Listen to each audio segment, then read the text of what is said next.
And this is the main reason I came to Balboa Park, San Diego Air and Space Museum. It is a spectacular place. If you have any thoughts at all about liking airplanes or history or whatever, this is a great place to come and spend a couple hours. It is well worth your time if you come to San Diego. There actually are two airplanes out in front of the Air and Space Museum. The one on the right is the SR-71 Blackbird. To my knowledge, the fastest airplane that has ever flown. Over to the left is kind of an experiment the Navy had. They decided they wanted a jet seaplane, so those little skis there are for landing on something besides ground. That, I'll admit, it didn't work very well, and I don't think it was in service hardly long at all. But I'm going to be headed into the museum for about an hour, and hopefully you'll have a good time with my videos. At Balboa Park, you need to live with the fact that the airport is like right next door. So these guys come by all the time, and they actually have a play. I think it's down in one of the settings where people have basically stopped when planes fly over, so the audience can hear what they're saying when there's a break in the action from the airport. Currently at the San Diego Air and Space Museum, they have models and mock-ups of all kinds of things. Here we have feature spacecraft. I guess I'm assuming time they put it together. Looks like we've got a space shuttle, a rocket, and I'm not quite sure what that Boeing thing is.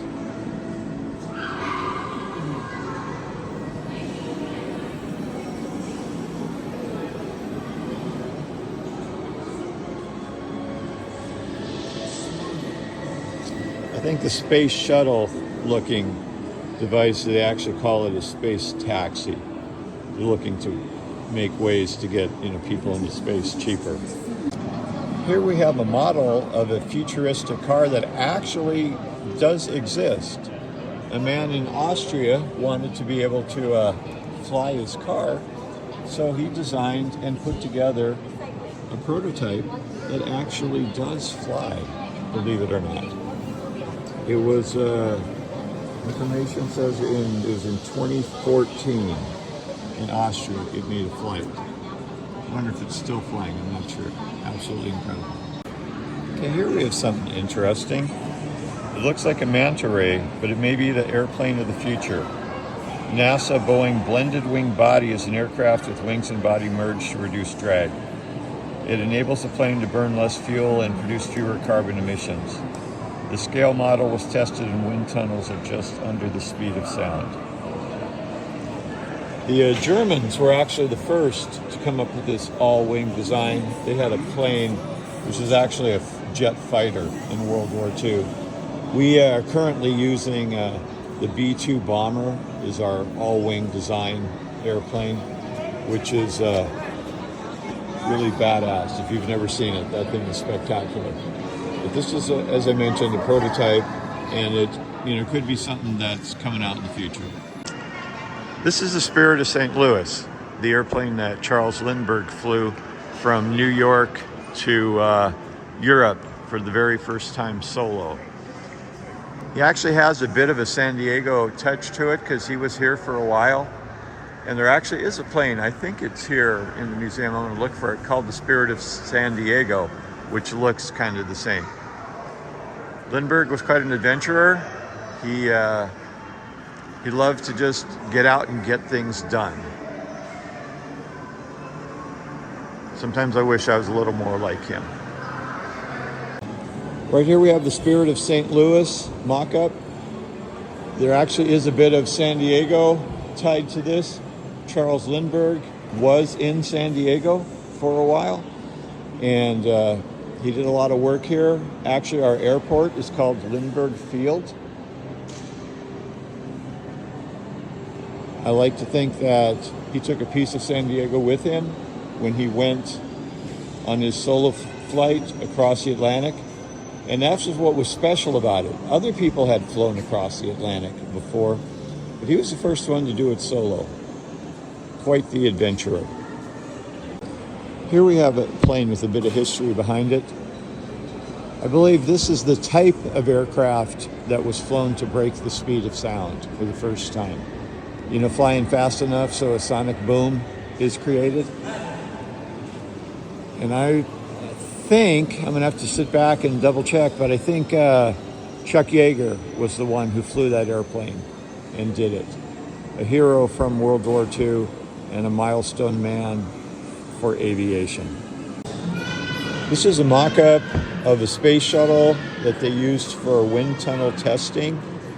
You know, they can actually get pretty realistic results in wind tunnels. Engineers use results from wind tunnel tests to refine their designs before building final versions of these vehicles. Case is depressurization equivalent. Essentially, you're out of the atmosphere at 80,000 feet. Your body is not designed to handle the pressures of that little atmosphere. Flying the SR-71 is different than flying most of them. Because of the altitudes the airplane flies at, a special suit, pressure suit, is required above the air crew members. This suit provides pressurization onto the pilot and pilot's body in case there is depressurization requirement. Essentially, you're out of the atmosphere at 80,000 feet. Your body is not designed to handle the pressures of that little atmosphere. Apollo 9 Command Module, built by the North American Rockwell Corporate Space Division. The Block 2 Command Module was essentially a three-part pressure vessel encased in heat shields. Forward compartment, crew compartment, and aft compartment had various positions for the crew and equipment. Heat shields were made of brazed stainless steel honeycomb with an outer layer of resin. It served as ablative material. Thickness of the heat shield varied from 0.7 to 2.7 inches. Inner structure is conducted of aluminum sheets combined with aluminum honeycomb core. Thickness ranged from 0.25 to 1.5 inches.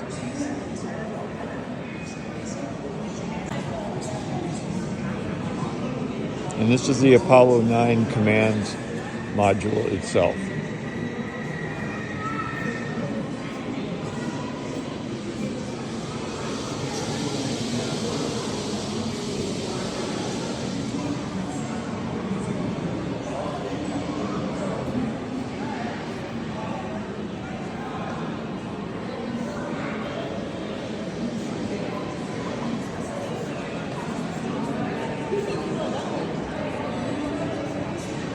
And that's where they sat for their flight to the moon and back.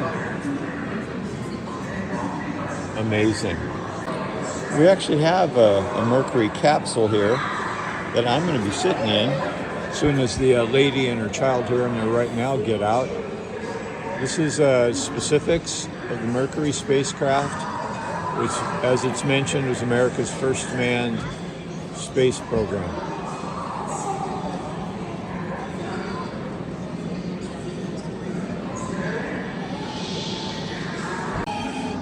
Believe it or not, I am actually sitting inside a Mercury space capsule. You can see they had a significant number of light switches. You might not be able to read it. Launch oxygen, tower jet, set capsule, retro, attitude, fire retro, jet retro, just a whole bunch of them. Other switches, a gyroscope, or an oxygen percentage level to keep track of. Other gauges of all kinds, and you can imagine. This stuff was just crazy. I can't imagine these guys were anything but, hopefully not claustrophobic. Just amazing, just as low tech as this thing is. They were able to get into space and back. And this is it from the outside. As you look, it's not much taller than I am. I mean, it's maybe like 7 or 8 feet tall. And the specifics, how to get in and out. Just amazing. Ham the space chip. Amazing. They sent a chimp into space before we were. Obviously, they wanted to make sure that humans could get there successfully. And Ham was in space for 16 minutes. And a device like this. There's actually a movie called, I think it's called Space Chimp Itself. And the guy's name is Ham in the movie. So, and that's the rocket it was launched off of. The Eagle has landed. This guitar and looks like Mooner module bass is a musical tribute to the men and women who made the Apollo program a success. Built from an idea conceived at the San Diego Air and Space Museum, this exists to both celebrate and honor those that took spaceflight from a dream to reality. This instrument contains authentic space-flown artifacts from every Apollo mission and signatures from astronauts and support staff. Each internal brace is engraved with the name of a fallen astronaut.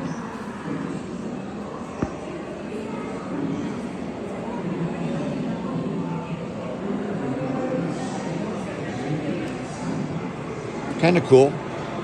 1969 moon landing. Here's a mock-up that describes the people and the efforts that were conducted for the moon landing.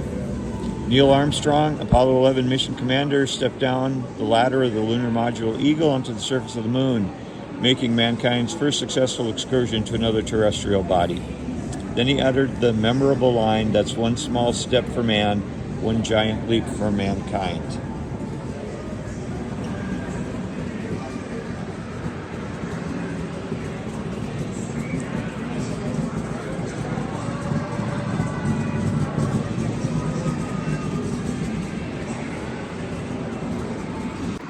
This is the Challenger Columbia Memorial Exhibit. After 24 successful space shuttle missions in less than 5 years, the shuttle Challenger exploded 73 seconds after liftoff on January 28, 1986, killing all 7 crew members. The tragic accident came only one day after the 19th anniversary of the only other space program accident to cause fatalities, the Apollo 1 fire on January 27, 1967, and it was the first in-air disaster in 56 U.S. manned space missions.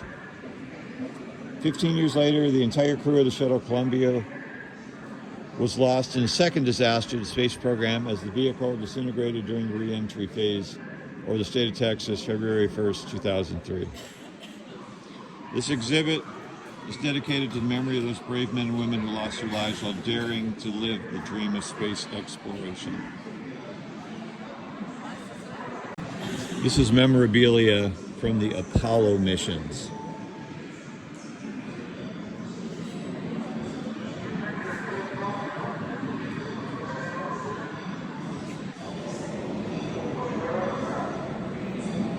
United States flag carried aboard Apollo 12 mission, Apollo 11 pen, Apollo mission knife. I had no idea they actually had a knife with them, but I guess if there's a need, you might want to take one. Here's a bag that food was consumed from. This is corn chowder. I'm sure that was just yummy. A soil sample, core tube,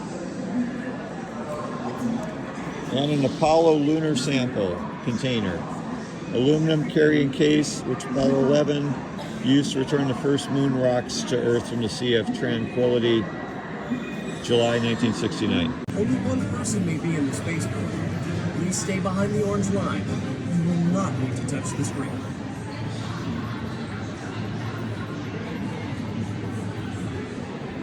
All space tourists must complete biometric registration for accurate results during orientation. Please hold your hand over the red dial for 10 seconds.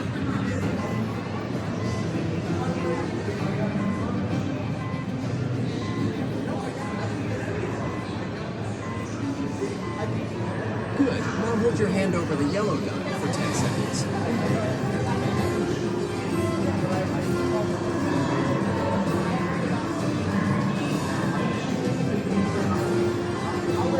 Almost there. your hand over the orange dial for 5 seconds.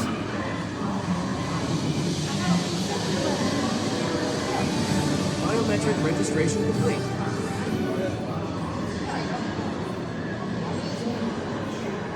Now hold the blue dial over one of the buttons to choose your language.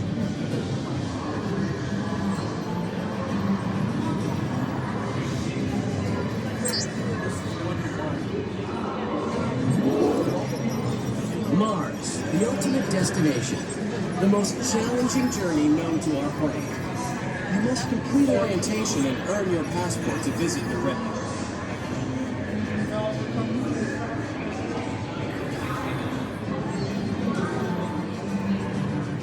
Welcome to Marathon to Mars. Only one person may be in the spaceport.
Here I am in the early 1900s section of the San Diego Aerospace Museum. We've got a bunch of planes. You see the Trifokker that the Red Baron flew. Through some of the German airplanes. And here's British airplanes. This is actually pretty interesting. If you have a desire at all to see old style airplanes, this is the place to come, for sure.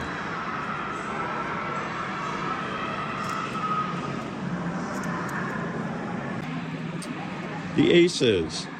ACE is military aviation's most elite title. The term ace means the one who has forced down at least 5 airplanes. Numerical standard was established in 1915 when Roland Garros, a Frenchman, became famous while downing 5 airplanes. In almost all countries, aces have traditionally been more popular than politicians, generals, and movie stars, for they serve to glamorize an otherwise bloody conflict, and the loss of a famous ace was tantamount to a national disaster. Who we've got here are Captain Eddie Rickenbacker, United States, World War I.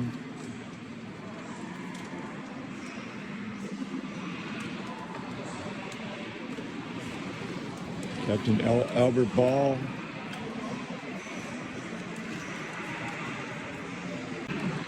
The Knights of the Air. Far above the squalor and the mud, so high in the firmament as to be invisible from the earth, they fight out the eternal issues of right and wrong. They are the knighthood of this war, without fear and with reproach. And they recall the legendary days of chivalry, not merely by the daring of their exploits, but by the nobility of their spirit. Prime Minister David Lloyd George, House of Commons, London, England, October 29, 1917.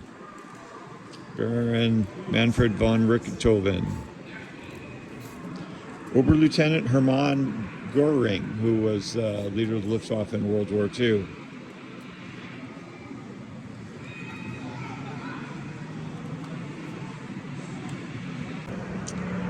One-quarter scale Albatross D2 386/16.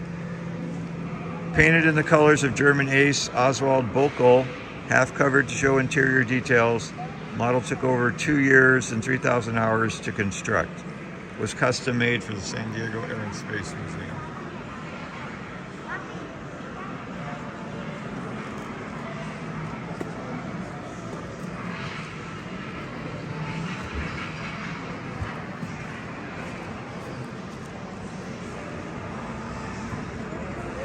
Here we have a one-quarter scale Albatross D2 386/16, made in the colors of a German pilot, half split, so you can see the interior, the machine guns, the pilot, the engine.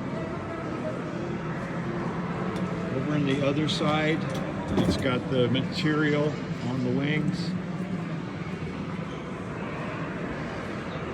Took 2 years and about said 3,000 hours to construct this.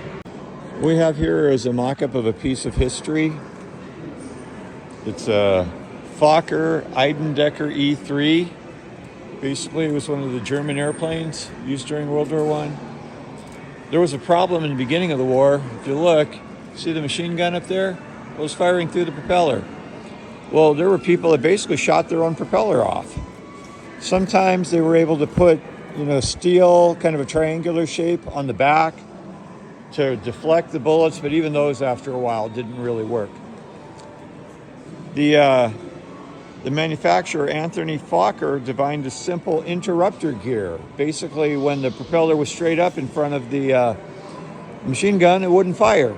And when this was put on the airplane and they were launched into an attack against Allied fighters were shot down in droves in devastating numbers. This is the beginning of a true air combat weapon.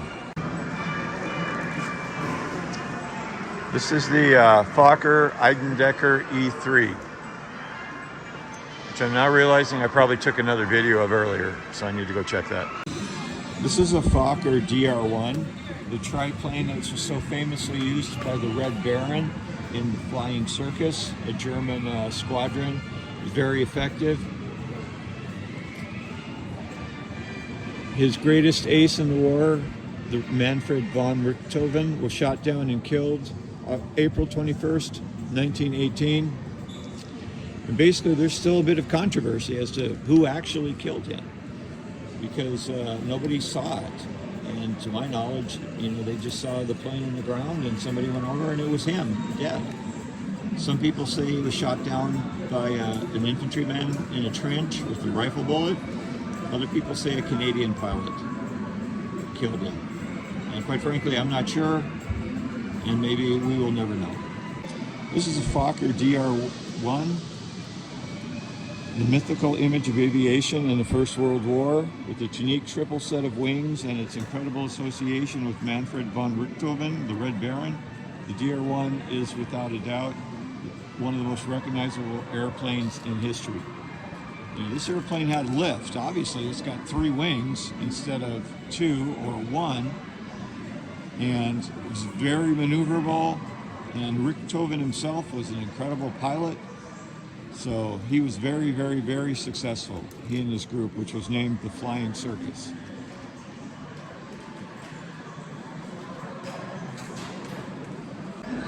Here we have 1/8 scale World War I cutaway models of airplanes. The Sopwith Camel on top, one of the finest British fighters of the First World War. Nearly 5,500 were built. The triplane, the Fokker triplane that the Red Baron flew. More than 300 were built of those. And a Royal Aircraft Factory SE-5A, a formidable fighter designed to be easy for the average pilot to fly. Flown by Allied pilots such as Billy Bishop, James McCudden, and Mick Mannock. Over 5,000 were produced.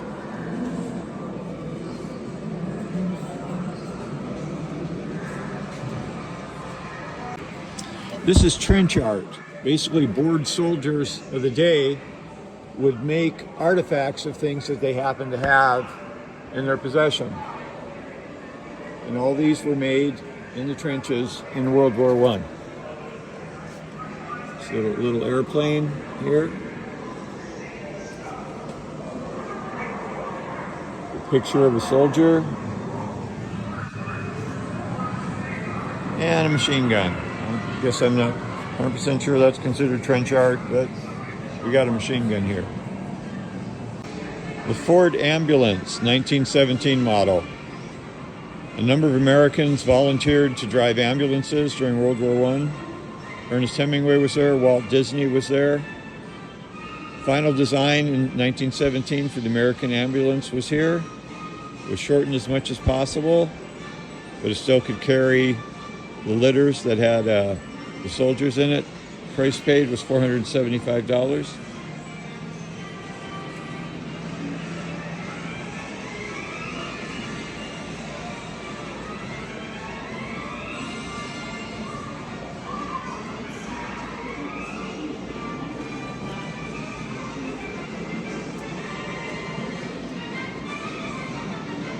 So here's a shot of the World War I airplanes from the other side. This is an Albatross fighter up here. Soldiers shooting the breeze in between flights. The Spad, very, very popular and successful French airplane of World War I.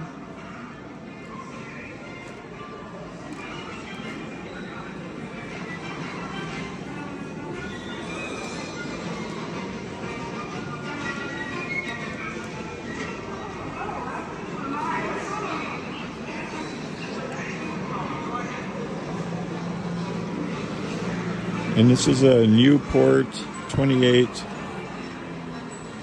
America's first fighter airplane.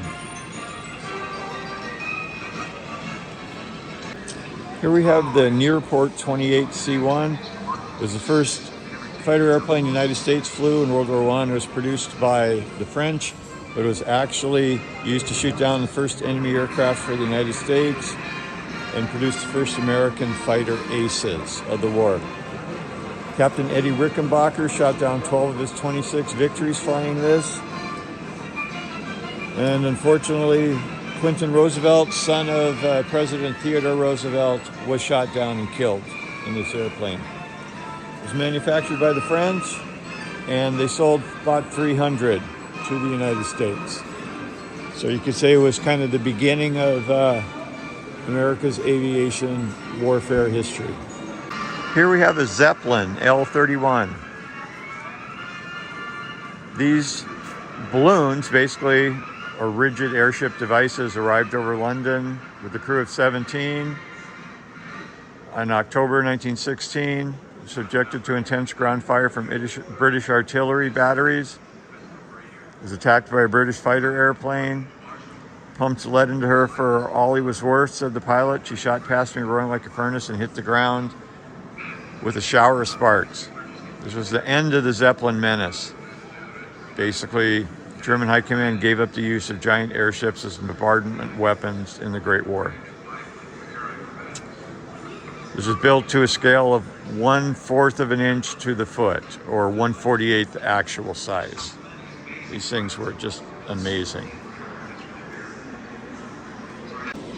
This is a mock-up of a Zeppelin. The Germans used to send fleets of these over London, dropping bombs and creating havoc. Well, in October of 1916, that stopped because a number of them were shot down by British anti-aircraft and fighter airplanes. And I guess they just at that point realized that it just wasn't worth it. So the end of an aviation history in warfare where that kind of stuff was happening with rigid airships. This is a mock-up of a Jenny airplane. It was used by the Air Delivery Service in the early 1900s in the United States. Basically, it was the beginning of mail being able to be sent and consistently delivered. It was very successful. Here we have mock-ups of a Jenny, which is an airplane that was used by the Air Service Delivery in the early 1900s in the United States.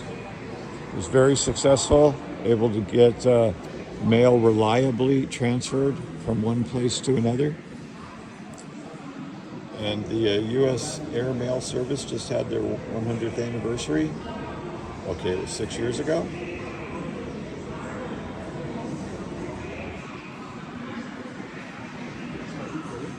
Amazing, just sitting there, flying out in the open, you know, getting the bugs in your teeth. Wouldn't that be a good time? Not only did the Germans have Zeppelins, the United States had them too. You know, we had our share of rigid air devices. In this case, it was the Navy. They used them on patrol for submarines off the coast of the United States, primarily. And basically, it worked. I mean, they could stay aloft for a real long time, hunting for something, and they were pretty successful, at least as far as to my knowledge, they were. Here we have an example of a Zeppelin used by the German Navy. Those are the bombs that they dropped by hand. It's a hat worn by a Zeppelin officer and an altimeter. Used to tell you how far off the ground you were. Have you ever heard the term barnstormer? Well, after World War I, we had a bunch of pilots and people who were used to the thrills of combat, didn't really have anything else to do. So they used to travel around the world, in the United States in this specific instance, giving shows, where in this case, this guy's going to be crawling up an airplane on that rope ladder and do stunts on the wing, usually is what they did.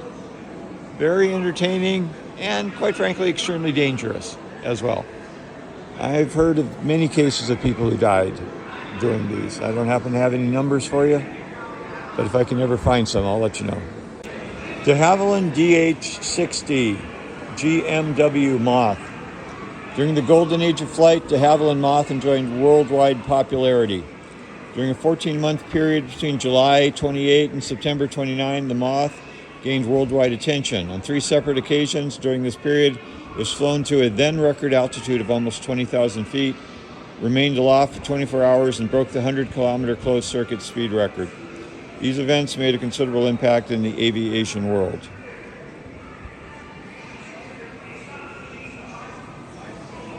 Got our little mock-up here.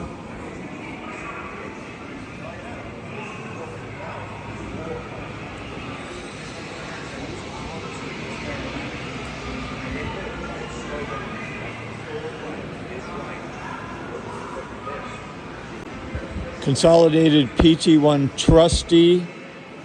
In 24, Army Air Corps selected the doughy-looking PT-1 to replace the wartime Jenny. It was a training airplane, and it was one of the first airplanes to land at San Diego's Lindbergh Field. As I mentioned, it was a training airplane for the Army Air Corps, which was the predecessor to the United States Air Force. Pretty happening, huh? You know, I was talking about barnstormers earlier. I decided to get a better shot of the guys in the car getting ready to climb onto the rope to get to the airplane. There was a movie I saw once called These Magnificent Young Men and Their Flying Machines. It was actually really interesting. If you have any desire to learn any more about stuff like this, that's something you might want to check out, because I think it was worth a couple hours to see. Here we have a model of a consolidated PBY-3 Catalina patrol boat. Believe it or not, these flying boats, even though they sure didn't look very pretty, these greatly contributed to the war effort. Search and rescue, reconnaissance, They were attack airplanes in the Pacific during World War II. They had a squadron called the Black Cats that painted themselves black and attacked Japanese shipping at night. They were very, very, very, I can't stress it enough, effective. And these planes actually were used, like I said, in search and rescue to save men who had been shot down. And for reconnaissance, they were able to find, they're the plane that found the Bismarck when the British were looking for it, and found the Japanese fleet when we were getting ready to fight the Battle of Midway. Consolidated B-24H Liberator of the 837th Bomb Squadron, 487th Bomb Group, 8th Air Force, European Theater. That's quite a lot to say. I love these airplanes. They didn't really have a great reputation because even though they could fly faster and higher and further than the B-17s, they just was something about them. Sometimes they weren't as rugged. Sometimes they had issues flying. For whatever reason, the engines maybe weren't quite as reliable. But I love these airplanes. The Navy had a version that it used as a patrol airplane, an anti-submarine, and that was very effective in that role. But they actually took the tail, which has the dual fin arrangement, and they made a single one, and they removed some of the machine guns at the bottom because they didn't really need them, and it was very effective. I think they called it the Liberator.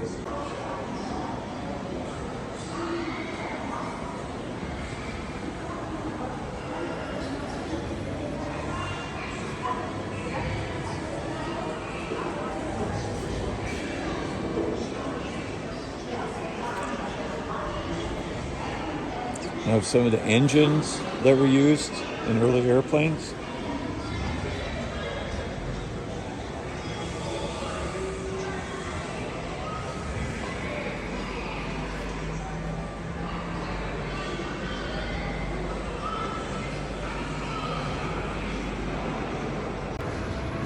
Searchlight and rotating array arrangement that was used at airplane landing sites in the early 1900s. Here we have the Lockheed Vega 5B. It's a reproduction of a plane used for the film Amelia. Amelia Earhart flew this type of plane on several historic flights, including the first women's cross-country air race, the first female solo flight across the Atlantic, first female solo flight across the United States, and she set several women's speed and distance records.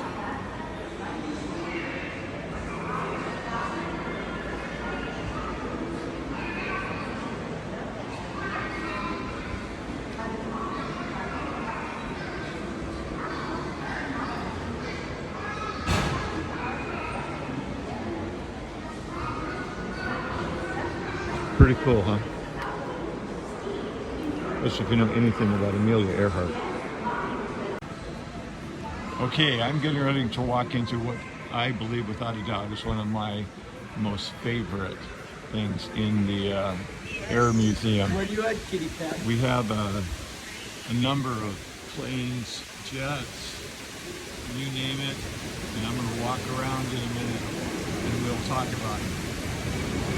They have parties here for things, and if I lived in San Diego and I was going to have a special event, this is one of the places I would really, really, really think about having it at.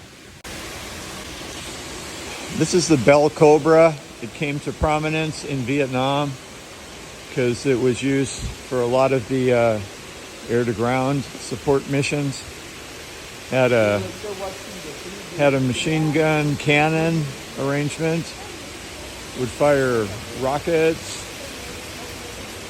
and just pummel targets. And because it was a propeller, and could land and do whatever, the enemy really, really, really did not like this. And they trained their people specifically on how to try and shoot them down.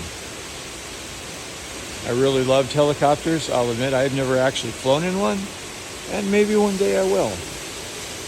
But these things were the ultimate symbol of the war in Vietnam, and they would come over the horizon. And if you ever saw the movie Apocalypse Now, you probably know the scene that I'm thinking of.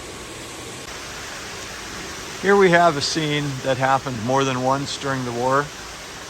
We have the United States airplane, the F-4 Phantom, chasing one of the North Vietnamese / Soviet airplanes, a MiG. I'm not sure which particular model of MiG that it was, but one of the issues the Phantom had originally, you can probably see right there, she's got missiles. Well, she didn't have any guns, any machine guns or cannons. So when she got close to her target, and unfortunately the missiles had either all been shot off or didn't work, which happened occasionally, they were at the short end of the totem pole. And trust me, these MiGs, they had cannons. You can see them at the front of the airplane there. Here we have an F-4 Phantom. It was used to great success by the United States Navy, Marines, and Air Force during the Vietnam conflict. I'm not going to call it a war because it was never declared. But these things were fast. They had two huge engines. They had a lot of thrust, missiles, bombs. They didn't have a cannon or machine gun. So in a conflict with the enemy, when their missiles were expended or didn't work, which happened occasionally, they were at a significant disadvantage. There was actually, I think, a 20 millimeter cannon, like in a belly tank arrangement that was created. But when this plane was designed, people thought that dogfighting, in close was done. Well, it wasn't. And planes today still have cannons just for that very reason. This is a MiG, Soviet-designed airplane. I'll be frank, I don't know the exact model number, but it was used during the Korean conflict, and an updated one was used during the war in Vietnam. Not war, conflict. These planes were fast, they were rugged, they were reliable, they were small, they had cannons that were installed on them. You can see, I think they were, I know one was a 37 millimeter, I think the other one was a 20 millimeter. But these were our opponent for a long time. And quite a few of these were shot down, and quite a few of our planes were shot down by them as well.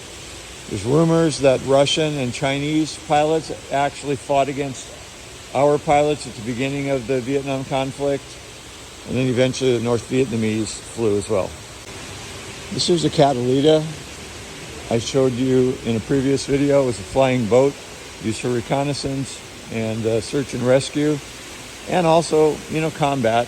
Some of them were outfitted with bombing arrangements, and they attacked shipping. They were very successful in this. This is one of the great planes that we had that, though it looks really ugly, was so helpful to be able to rescue pilots who'd been shot down, or they could stay aloft for what seemed like a day to be able to check reconnaissance looking for the enemy. This plane type actually was the one that spotted the Bismarck, that allowed the British to track her down in the Atlantic. And this plane was also the one that discovered where the Japanese fleet was, and when we were getting ready to attack in the Battle of Midway. It's a great airplane. Here we have two Ford V8s that were used in the 30s. Deluxe Roadster, 1933 on the right. Ford Phaeton, 1932 on the left. Very classic automobiles, sleek, fast, worth quite a penny. That's all I can say. Hey, look. Gasoline used to be 10.5 cents a gallon, or 10 1/10 cents a gallon, excuse me. 2 cents tax. Wow, that's 20% tax. Wow. I know this is stupid, but I just find this absolutely fascinating. Sorry if you don't. Here is a wide-angle view of the plane that Amelia Earhart used. Excuse me, a replica of the plane that Amelia Earhart used for many of her successful exploits. She flew it, nonstop across the United States, nonstop across the Atlantic. She was quite the pilot and very successful in that. The Pitts Special S-1S. In 1942, Curtis Pitts was commissioned to build 10 of them. Unfortunately, the person who was funding him went bankrupt and only one was built. This airplane was sold to the owner of the World Air Shows, Miami, and made its way to Betty Skeleton, who was a pilot. She won consecutively the International Aerobatic Championship for Women in 48, 49, and 1950. As her reputation grew, so did the reputation of the manufacturer, Mr. Pitts, and he became a very famous individual. Here's a mock-up of a B-24. I had told you about it earlier. Even though it was able to fly faster, higher, and further, carry more bombs than the B-17, it didn't have quite the reputation of the B-17 because it had engine issues and it was hard to fly, from what I've heard also. And apparently the tail arrangement left something to be desired. But it was used very successfully in long-range missions, maritime patrols. The Navy had a version of it that they really liked. Unfortunately, they had to change the tail to get it to work the way they wanted it to, but when they did that, it was very, very successful. Boeing P-26A pea shooter, nicknamed that for its long, thin gun sight, located directly ahead of the pilot's position. It was a transition pursuit aircraft for the U.S. Army Air Corps. It's the last one to have an open cockpit and employ fixed landing gear configuration. It was the first to be constructed entirely of aluminum and the first to use a strut-braced monoplane configuration. Only had 151 airplanes sold for $15,000 per copy. It saw combat in the early stages of World War II, being flown by the Chinese and the Filipinos against the Japanese.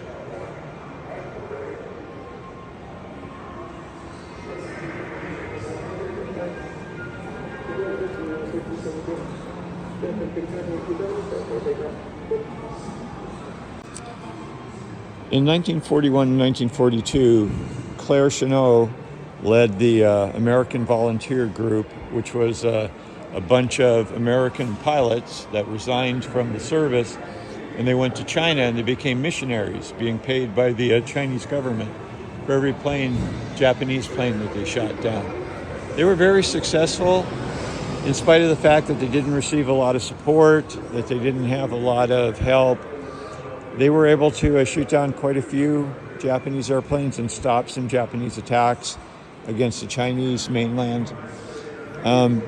As mentioned, in 42 they were disbanded, and Pappy Boyington was one of them, and they went back to the United States military and became flyers again for the United States Aviation Services. Here's a mock-up of Claire Chenot, the leader of the American Volunteer Group, which was also called the Flying Tigers, and some of the airplanes and where they were.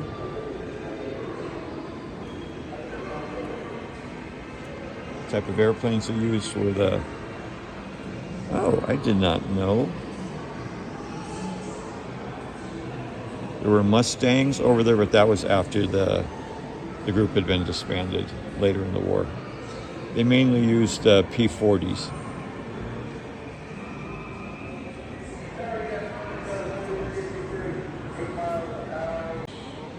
North American P-51D Mustang, one of the greatest flying airplanes of all time, in my opinion.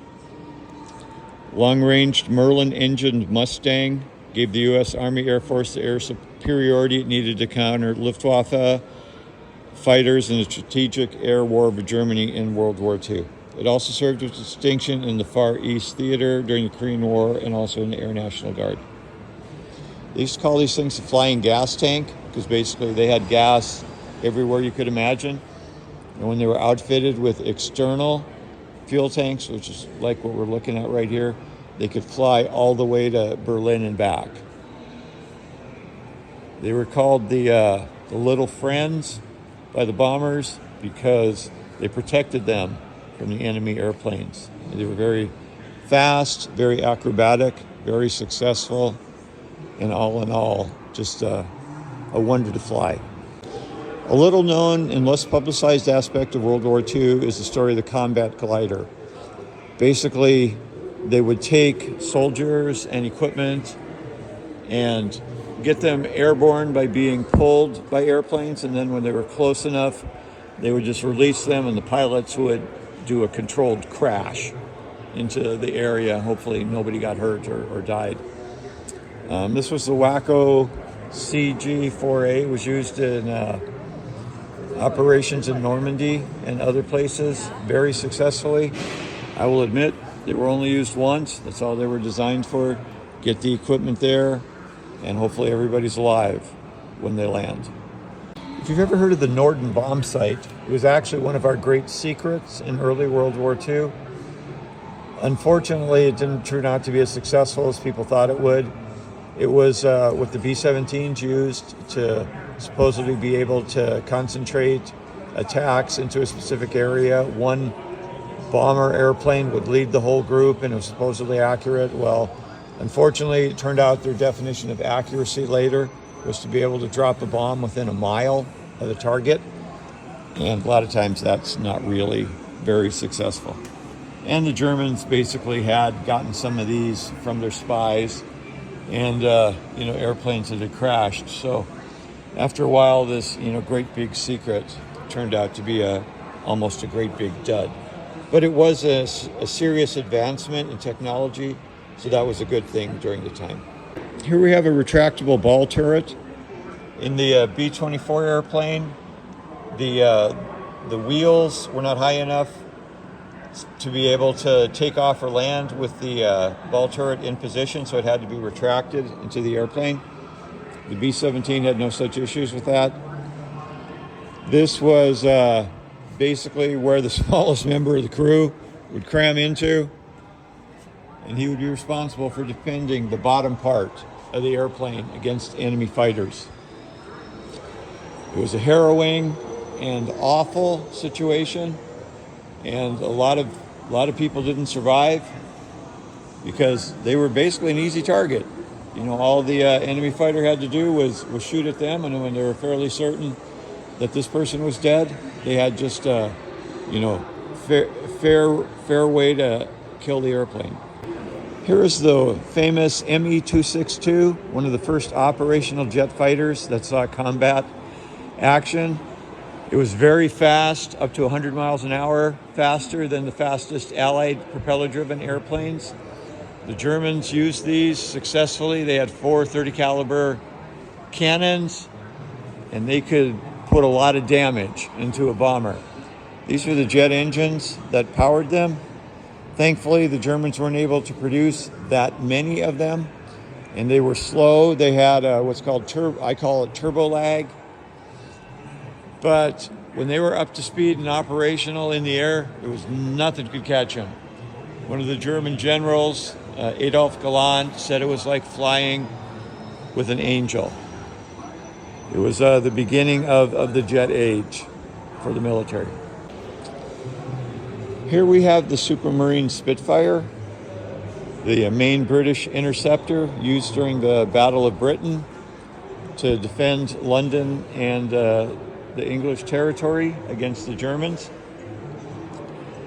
It was very acrobatic, it was very fast, but it was an interceptor. It wasn't a long-range fighter, so they weren't really used to provide support to bombers on missions. Some of them were, and they probably had some external fuel tanks, but by and large, they stayed and protected areas rather than chasing targets for long distances.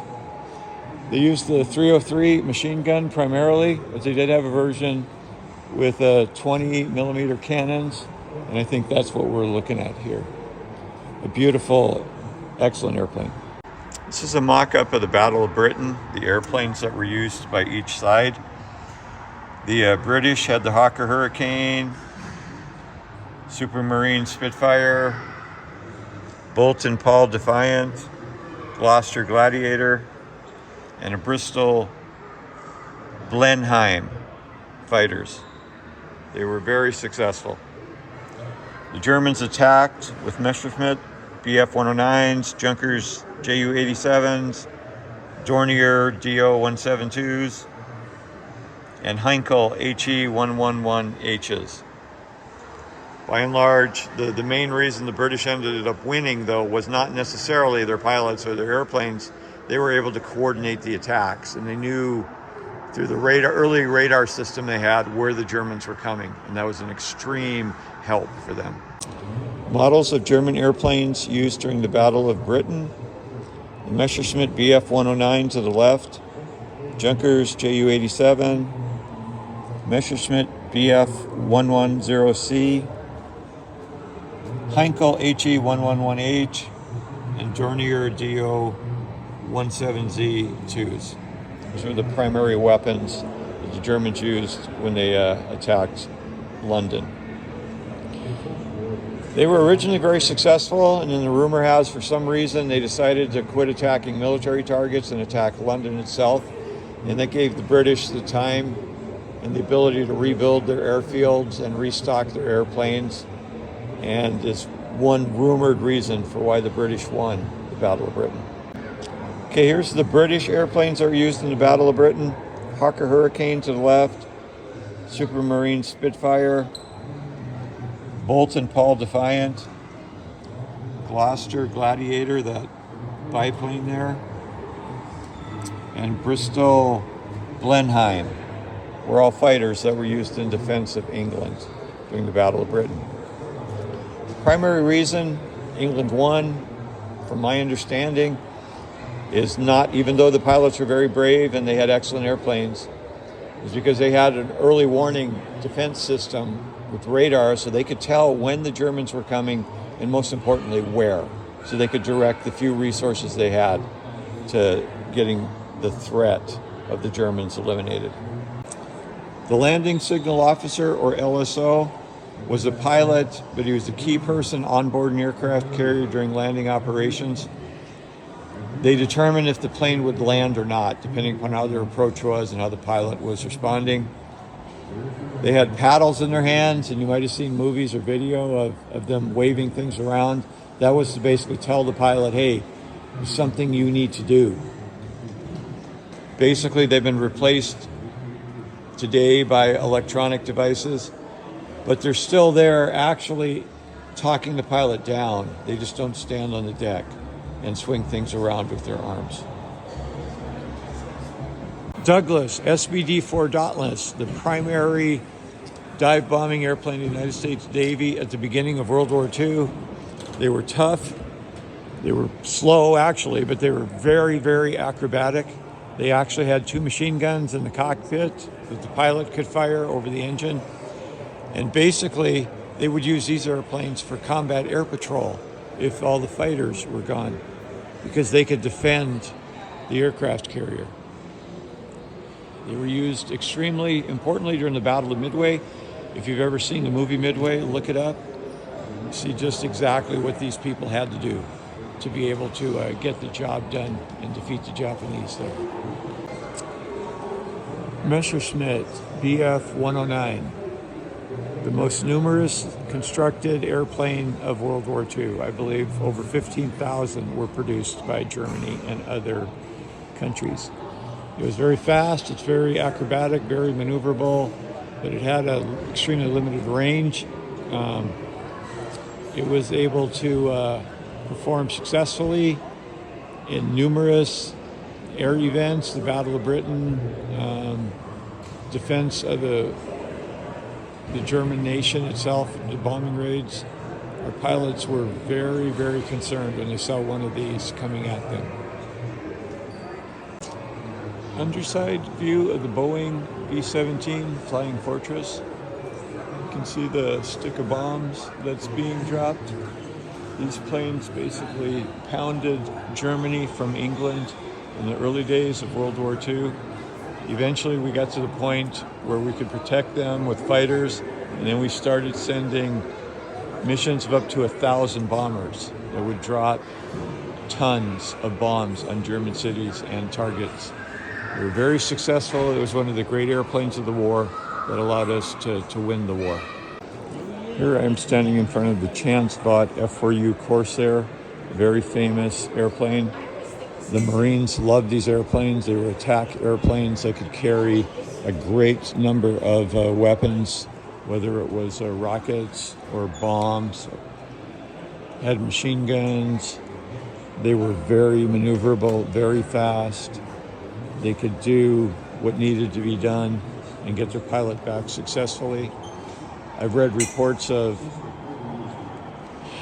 bombing raids that were conducted with planes on Iwo Jima, I believe, where the runway was so close to the front line that when the pilot lifted off, he wouldn't even bother to bring his wheels up because he would be landing shortly after they dropped the bombs.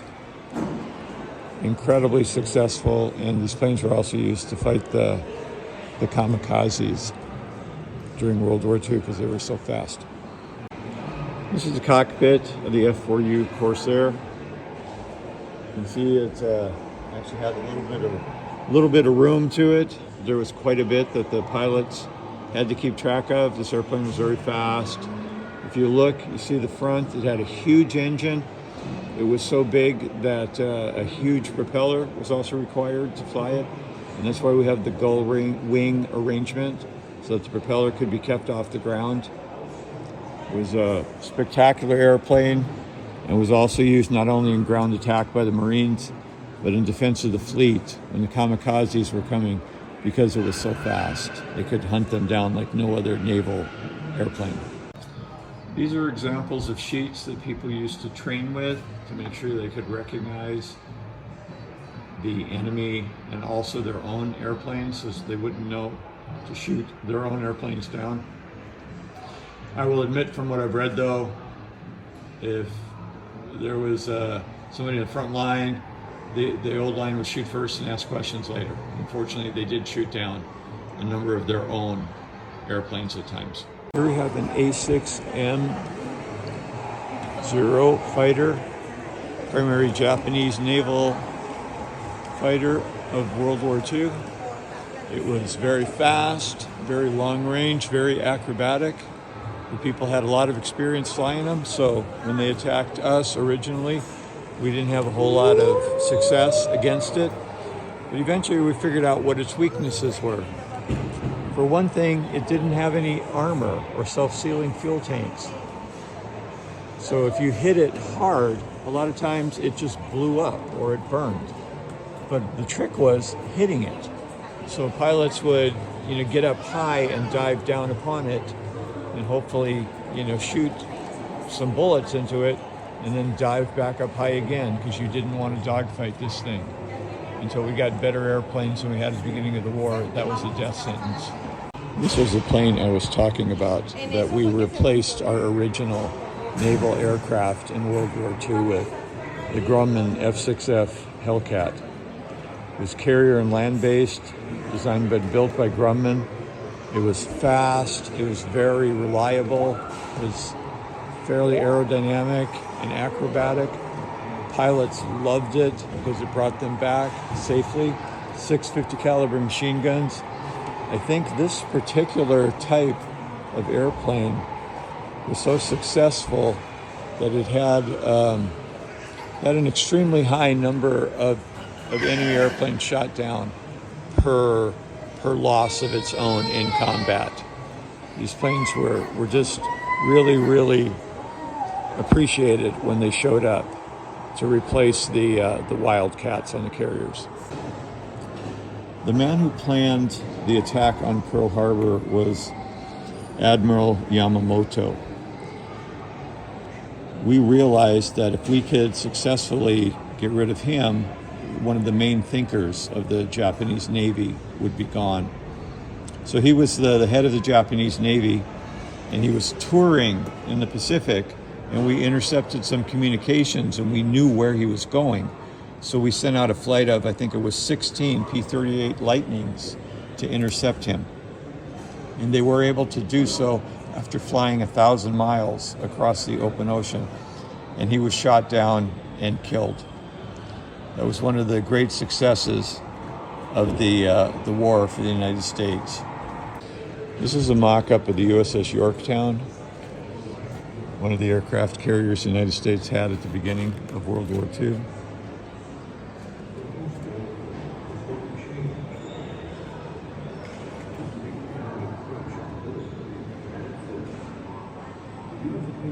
Called her the Fighting Lady. She's participated successfully in many battles for the United States before she was sunk. Here we have a size comparison. The aircraft carrier in front of me is the USS Langley. It was the Navy's first aircraft carrier. It's built in 1922. Right behind it, you have the USS Abraham Lincoln, built in 1989. Basically, it's almost twice, well, it is exactly twice as long as the Langley. And it's nuclear powered as well, which the Langley wasn't. Up here on top, we have the F-4F Wildcat, which was one of the successful fighter airplanes the United States had at the beginning of World War II for the Navy. It was tough and rugged and could bring its pilots back. Unfortunately, it was nowhere near successful as we wanted it to against the Japanese Zero, because at the time we just didn't know how to fight the Zero. But once we did, the Wildcats were very successful, especially when Model 2 came out, which had a bigger engine and better everything. Of course, it was replaced by the Hellcat, but there actually was a second version of the Wildcat, because we didn't need the Hellcat everywhere. And the places we didn't need the Hellcat, we had the Wildcat. Here's a rear view video of the Wildcat that I was just in front of a minute ago. You could see it had folding wings.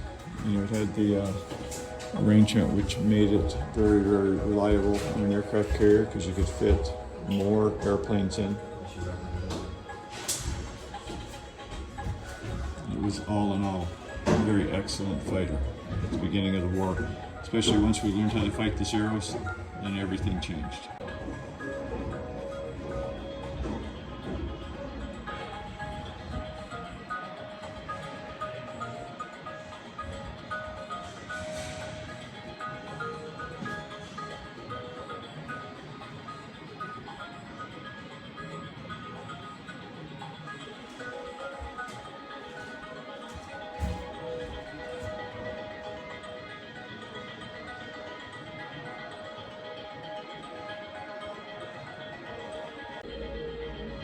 I am sitting in the flight bridge on board an aircraft carrier mock-up.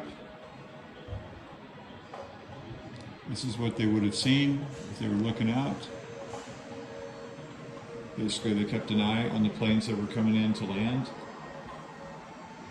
so they knew what was going on and if there were any issues. Pretty cool, huh?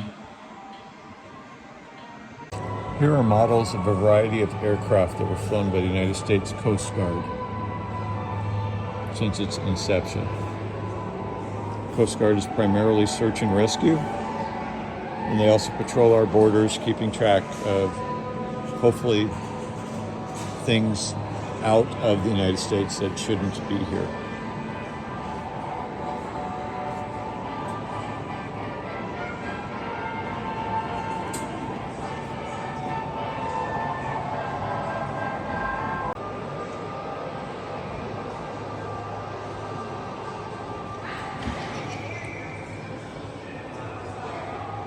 Absolutely amazing. This is what these guys had to fly with,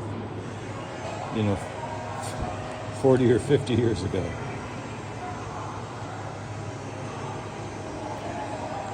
I can't imagine it's any better today. Here is a Douglas A4B Skyhawk, small airplane the Navy used with great success during the Vietnam conflict. Believe it or not, this airplane was designed to be able to deliver nuclear weapons. Of course, it never did that, but one of its benefits was it was so small it didn't have to have a folding wing like most other airplanes. Therefore, the wing was really sturdy, and it could carry just a buttload of weapons. It could drop a bunch of bombs and shoot rockets and pretty much anything else you could imagine. It was very fast, very agile. It was a great airplane that people used successfully.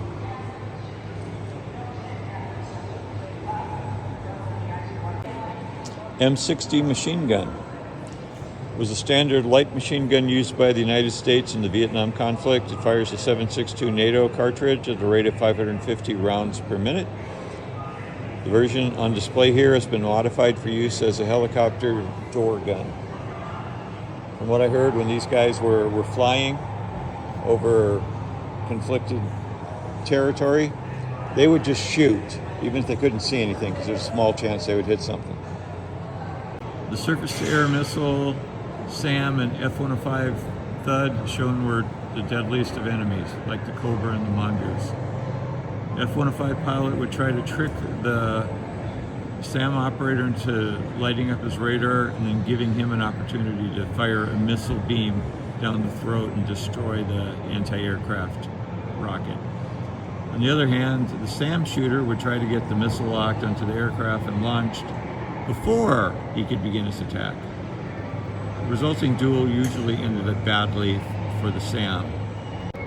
This is the F-105 that basically was one of the primary attack airplanes the United States used at the beginning of the Vietnam conflict. It was fast, it was maneuverable, and it could carry a lot of weapons. And this is an example of the SAM surface-to-air missile that was often fired against them. The FA-18 is one of the top fighter airplanes that has ever been designed. It was fast, it was reliable, it was rugged. It was flown by both the United States Navy, Marines, and Air Force. It is actually being replaced now by the F-35, but we still have a large number of these airplanes and a large number of militaries around the world fly them. It was a spectacular airplane. It could be modified to do a number of missions. And as is indicated here, they're the planes that currently the Blue Angels fly, which is the Navy performance jet team that I'm going to see at the Fargo Air Show in late July. This is a New York and New Jersey Port Authority police cruiser that was destroyed when the World Trade Center was attacked on 9/11. It was dug out of the rubble and put on display here as an example of why we should never forget what happened that day.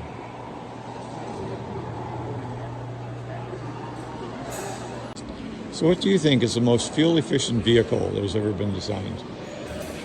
At least at the time that this test was conducted, this Aviation car broke a record by going from Canada to Mexico in one tank of fuel, 12.4 gallons, averaging 119.1 miles per gallon.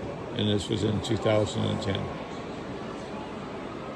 Basically, it was designed to be produced, but for some reason that never happened.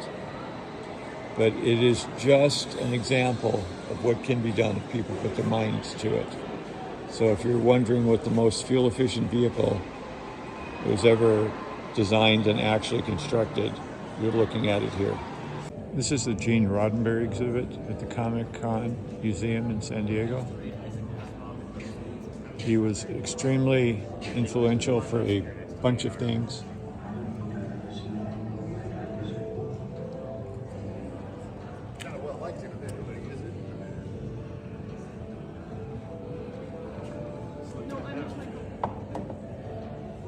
The original Ewok models. But that's not technology. Yeah, it's supposed to be.